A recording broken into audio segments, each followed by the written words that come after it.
الفيديو ده مختلف شوية.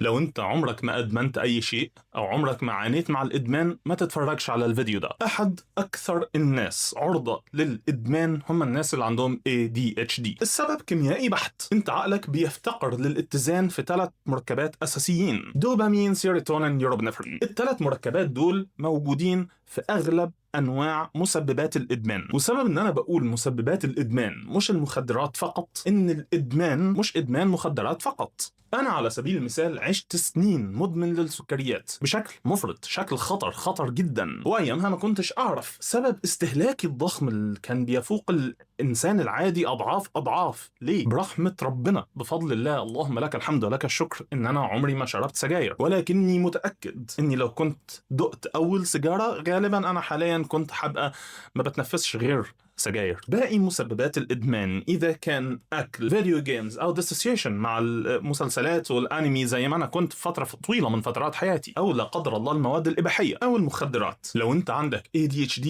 لازم تخلي بالك جدا انك مش في امان، ولازم طول الوقت تكون مسلح عشان تعرف تحمي نفسك ضد انواع الادمان دي، العدو ده. واول طريقه علشان تواجه عدوك وهو انك تشوفه، تراقبه، تعرف مكانه فين، تعرف تحركاته ازاي. ولان العدو ده بيكون موجود جوه عقلك، وانت لو عندك ADHD ما عندكش القدره بتاعه الذاكره او قدره الانتباه اللي تسمح لك انك تراقب افكارك ومشاعرك بشكل مستمر وطول الوقت، وعلشان كده عندك جزء الايموشنال لوجينج مهم جدا. وعلشان كده جوه جزء الايموشنال لوجينج في جزء مخصوص اسمه urge بالانجليزي، يعني الرغبه الادمانيه اللي بتبقى مسيطره على الانسان لدرجه ان هو انا هي دي الحاجه اللي انا عايز اعملها دلوقتي. كل مشاعرك وتدوينها بالكامل حاجه، وتدوينك للارجز دي حاجه تانية خالص. برامج كتير جدا من اللي بتحاول تساعد المدمنين بتحاول تساعدهم في لحظه ما انت تحت سيطره العدو. على سبيل المثال مثلا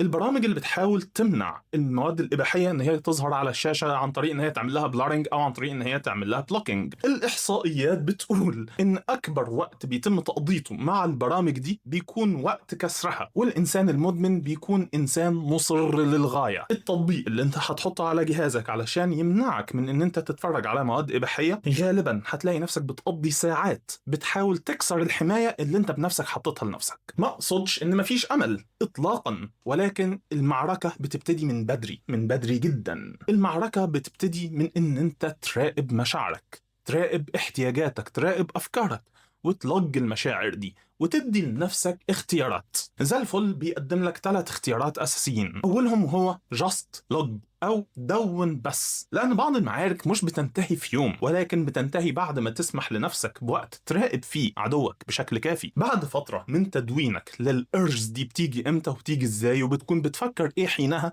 هتلاقي والاحصائيات بتدل على ده ان قدرتك على هزيمة ادمانك بعد فترة بتكون اعلى بكتير من الانسان اللي فجأة قرر ان هو عايز يعمل ده. الاختيار التاني وهو فايت، انك تشوف قدام نفسك في ميكانيزم بيكيب السكور، انك بتصارع ادمانك وبتفوز. لما تضغط على فايت التاسكس اللي من جولد فيش بتتفتح قدامك، ويبقى عندك القدرة انك تحدد لنفسك الراوند تايم، الجولات اللي انت عايز تدخلها. التطبيق مش بيقولك ما تروحش تستهلك نوع ادمانك، ولكن بيديلك فرصة انك تشوف بنفسك انك قادر تقف قدام ادمانك في ساحة المعركة عدد جولة او 2 أو 3، وتشوف بنفسك انت ممكن تفوز النهاردة، ممكن تخسر بكرة. ولكن القاعدة الأساسية في أي نوع من أنواع القتال هو مش أنت فزت كام جولة، ولكن إنك مع بداية كل جولة أنت اللي لسه بتقوم لحد لما عدوك الناحية التانية هو اللي ييأس منك. الاختيار الثالث وهو انك تريتش اوت لسبونسر، انت اللي بتحدده، بيبقى هو ده اخر حاجه تلجا لها قبل ما ادمانك يسيطر عليك او تستهلك الحاجه اللي انت مدمن لها. بضغطه واحده تقدر انك تتصل بيه تليفونيا او ترسل له رساله او تتواصل معاه على الواتساب مباشره. السبونسر احد اهم عناصر برامج AA او الادكت انونيمس او البرامج اللي بتساعد المدمنين، ومن احد انجح الوسائل للتعامل مع الادمان. وكالمعتاد كل الليتراتشر والساينس والابحاث اللي اعتمدت عليها علشان ابني الهارت مود والارجز مود بكل تفاصيلهم هتكون في المقالات اللي في اللينكات تحت الفيديو ده على بلوج زي الفل. والله اعلم.